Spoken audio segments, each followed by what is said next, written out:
Oi, gente! Segunda aulinha da Segunda Guerra Mundial. Tudo bem com vocês? Vamos lá, moçada?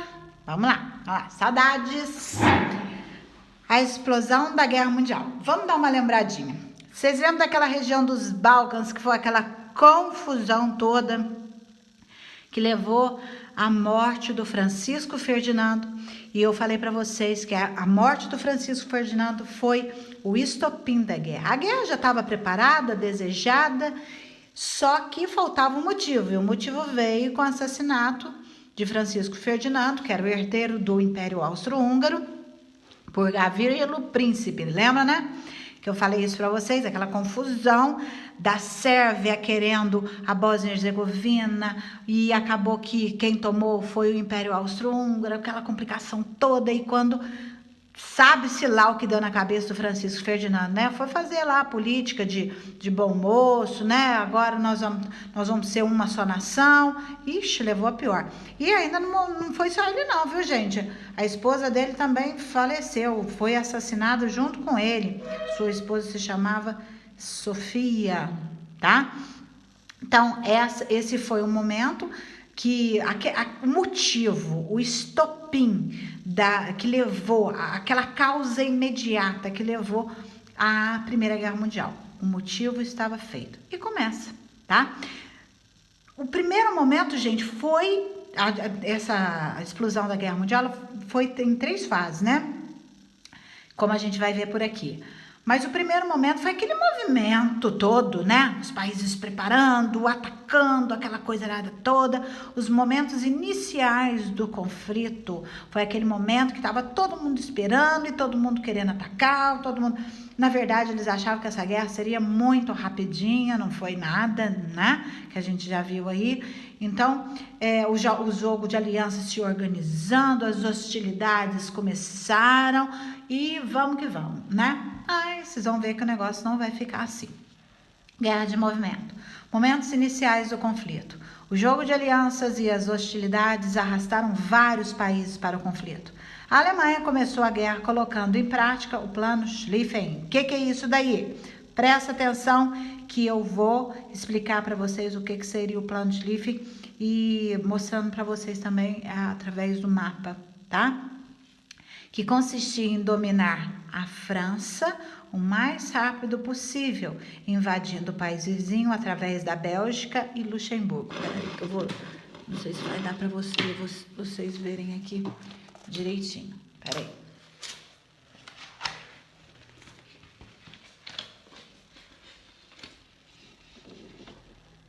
Olha lá. Vamos lá. Vocês verem. Peraí. Ih, gente. Tá ruim aqui. Deixa eu virar aqui. Olha lá. Tá vendo a Alemanha? Qual que era o objetivo dele? Atacar a França. Vocês estão vendo aqui, né? O problema, já vinha aquele problema muito grande, desde o problema da Alsácia-Lorena, né? Eles eram inimigos mesmo em potencial. Então, o Império Alemão, o objetivo dele era atacar o Ocidente, já que a França e a Inglaterra eram os seus arqui-inimigos, né? Então, vamos lá. Então, o Império Alemão, ele teria que atacar a França. Aí, o que ele vai fazer? Ele vai tentar tomar a Bélgica e Luxemburgo. Esse aí era o plano Schlieffen dele, tá? Esse era o plano Schlieffen, né? Por que eles iriam atacar a Bélgica e Luxemburgo primeiro? Porque se eles tomassem esse territóriozinho aqui, eles iriam trazer todo o arsenal deles, montar aqui, que eles achavam que ia ser muito rapidinho, né? Montar todo o seu arsenal aqui e ele já ficar de cara aqui com a França, podendo atacar a França. Porque se você for pensar bem, o Império Alemão aqui, ele podia atacar por aqui, ó. Não, ele não tinha tomado a Alsácia-Lorena? É aqui vizinho, mas ele queria fazer muito mais. Ele queria dar um jeitinho aí de pegar desprevenido os franceses, atacando pelo norte e não pelo sul, certo? E mais, quando ele tomasse aqui, ele iria atacar primeiro a França. E ele iria ficar também pertinho de onde? Na Inglaterra aqui. Vocês estão vendo? Então, esse seria o plano Schlieffen, tá? Só que demorou um pouquinho, não demorou muito, mas demorou mais do que eles imaginavam, né? E quando eles invadiram a Bélgica e Luxemburgo, demorou um pouquinho mais do que eles pensaram, né? Acabou que deu tempo para a França se preparar. É aí que entra no segundo momento da guerra. Esse momento é o problema, tá? Por quê? Foi o chamado período da Guerra de Trincheiras. Trincheiras eram aqueles buracos cavados na terra. Depois eu vou mostrar a imagem para vocês que tem no livro de vocês, tá? Que consistia na construção de trincheiras, esses buracos, pelos alemães em solo francês. Porque logo que eles atacaram, eles entraram em território francês, os alemães cavaram esses buracos. Aí os soldados ficavam ali dentro desses buracos, para quê? Para se defender do ataque dos franceses. Se eles ficassem dentro do buraco, se o exército francês viesse, eles estariam protegidos ali. Em volta daqueles buracos tinham sacos de pedra e de areia que protegia eles ali dentro, né? Então eles cavam esses buracos. Gente, esses buracos começaram pequenos, mas depois eles chegavam a ter quilômetros. E era por esses buracos que eles faziam toda a comunicação com gente que estava de fora, tá? Agora, os soldados ficavam muitas vezes centenas de dias entrincheirados, lutando pela conquista de pequenos pedaços de território. Agora eu vou falar uma coisa para vocês. Do mesmo jeito que os alemães fizeram buraco de um lado, os franceses fizeram buraco do outro. Fizeram as trincheiras do outro. Então, pensa bem para vocês verem. De um lado, os alemães. De outro, os franceses. Os soldados entrincheirados aqui, alemães, e os soldados entrincheirados aqui, franceses. Agora eu pergunto para vocês, qual que é o grupo de soldados que vai sair primeiro para atacar o outro? Né? Se eu saio, esses aqui que estavam protegidinho no buraquinho lá, né, na trincheirinha lá, eles atacariam os alemães. Agora, se os franceses saíssem, né, era a hora do alemão atacar. Então, ficava todo mundo no buraco. E aí que o negócio começou. O primeiro momento foi uma guerra de movimento, certo? Agora, o segundo momento, que é a guerra de trincheira, foi um momento estático. A guerra não andava. Morria um monte de gente no buraco, tá? Eles ficavam centenas de dias entrincheirados. Era aquele buraco que era sujeito a sol, chuva, neve, vento, lama. O pessoal morria ali dentro porque eles jogavam bombas ali dentro. Os soldados morriam ali dentro. O que dava? Dava rato, piolho, porque eles não tinham uma condição de higiene praticamente nenhuma, né? Medicamento demorava para chegar, porque quem que ia chegar com medicamento? Então tinha que vir por aquelas trincheiras de quilômetros, né? E não era tão fácil o acesso assim. Então ali o pessoal que ficava morto ali dentro, né? Os soldados mortos ali dentro, ficava ali, gente, tinha como tirar, né? Então eles ficavam em estado de putrefação ali. Então onde dava rato, coena, os soldados, ninguém podia fazer nada, não podia sair para enterrar. Dá uma paradinha aí que eu vou sair para enterrar o meu colega aqui. Tinha isso. Se saísse, ele ia ser morto, né? Então eles lutavam pela conquista de pequenos pedaços de território. Então o negócio não avançava, não ia. Um filme legalzinho pra gente assistir ou para vocês, né? Agora no caso vocês sem a minha companhia, a Mulher Maravilha. Mulher Maravilha, ela mostra a Primeira Guerra Mundial de uma maneira bem gostosa de se assistir, né? Bem prazerosa aí, bem através do lazer, mas a Mulher Maravilha, ela mostra as trincheiras ali, né? Então eles não saíam dali, o avanço era mínimo e as mortes eram absurdas. É aí que a guerra empacou, mas empacou feio mesmo, né? Não ia nem para adiante nem para trás, tá? E olha, jogava bomba ali dentro, vinha avião, jogava as coisas ali dentro, o negócio era feio, gente, eles não podiam sair. Quem saísse primeiro morria primeiro, né? A fome, comida para chegar ali era complicado. Doença por causa da sujeira, né? E muitas vezes pessoas mutiladas ali dentro, morrendo de dor. Não, era um horror, né? Também eram os inimigos desses guerreiros. Nos combates... Nossa, deixa eu chegar um pouquinho para cá. Nos combates também houve a utilização de novas tecnologias bélicas, é um outro problema. Vocês lembram da paz armada? Da paz armada? Lembra? A corrida armamentista? Que eles começaram a produzir armas em larga escala, desenvolver armas também, né? Metralhadora, tanque de guerra, avião, né? Gases mortíferos, né? O gás mostarda, por exemplo, né? Que eles jogavam, sufocava as pessoas morriam asfixiadas, né? Enquanto os homens lutavam nas trincheiras. Aí, ó, gente, agora a situação da mulher lá, né? A mulher, pela primeira vez, inclusive depois da Primeira Guerra Mundial, as mulheres vão começar a procurar o espaço dela. Por quê? Porque até então as mulheres, o lugar de mulher era dentro de casa. Agora, a partir da Primeira Guerra Mundial, as mulheres, elas têm que, enquanto os maridos, os filhos estão lá na guerra, no campo de batalha, as mulheres vão tomar os lugares deles, onde? Nas indústrias.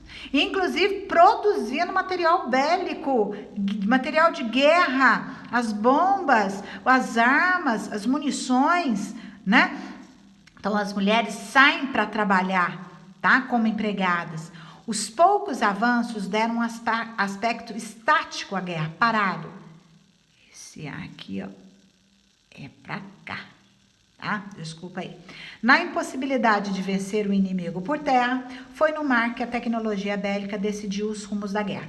Gente, uma das estratégias de guerra é você acabar com o inimigo através de alimento ou medicamento, né? É muito comum, por exemplo, um lado inimigo afundar navios que vinham carregados de comida, porque o país que está em guerra, gente, não dá, a produção dele é mínima, e quando eles produzem, o que eles produzem demais é armamento, né? Então, quando eles vinham navios carregados de comida ou medicamento, o inimigo afundava esses navios. Então, na terra o negócio não andava, mas no mar a batalha estava feia mesmo. O negócio estava feio mesmo, tá bom?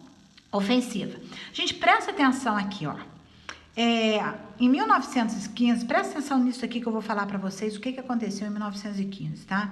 Japão e Itália entraram na guerra, porém o primeiro se retirou do conflito após tomar os territórios alemães na China e algumas colônias. Ou seja, o Japão entrou, mas não ficou durante muito tempo, mas ele participou, tá? Agora, vocês lembram da Itália? Vamos voltar lá em cima, ó. Vocês lembram da Tríplice Aliança, que era formada pela Alemanha, Itália, Império Austro-Húngaro?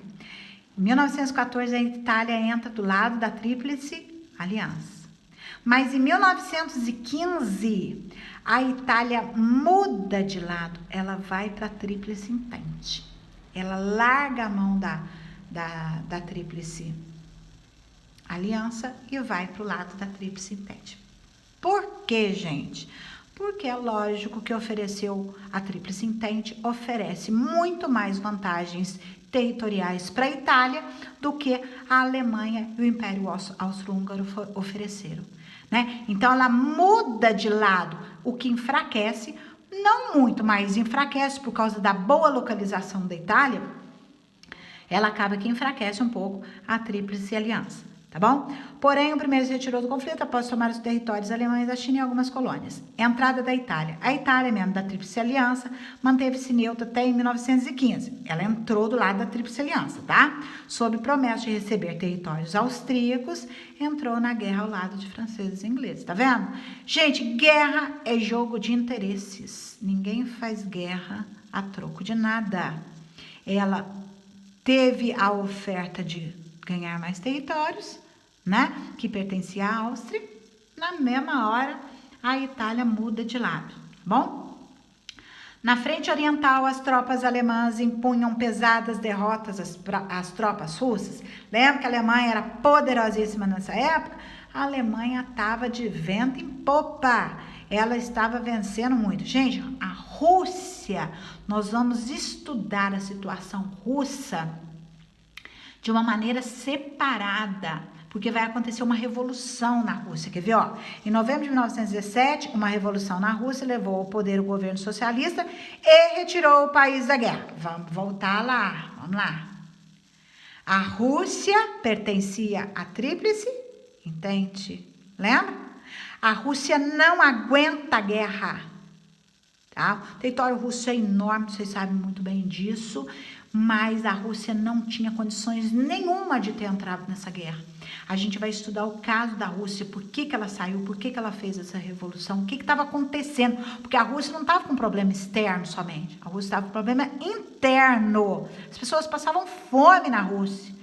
Os soldados foram lutar nessa guerra, eles não tinham nem roupa direito, não tinha arma direito. Como é que vocês acham que a Rússia ia se manter nessa guerra? Aí o povo fez uma revolta lá na Rússia e acabou tirando a Rússia dessa guerra aí, dessa sangrenta guerra aí, certinho? Mas aí a gente vai estudar num capítulo mais pra frente, logo depois que a gente terminar a Primeira Guerra, no chamado período entre guerras, a gente vai estudar a situação da Rússia. Tá?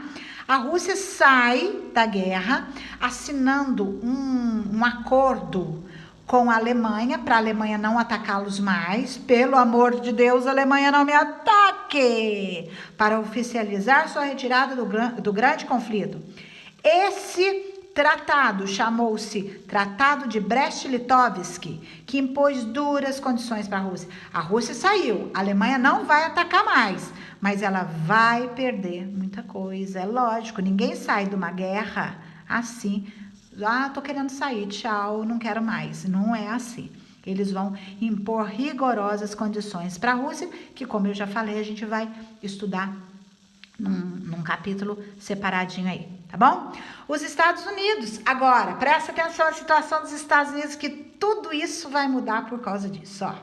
Os Estados Unidos vendiam tudo que a Tríplice Entente queria. Alimento, combustível, produtos industriais, máquinas para a França e a Inglaterra. França e Inglaterra, lembrando que a Tríplice Entente.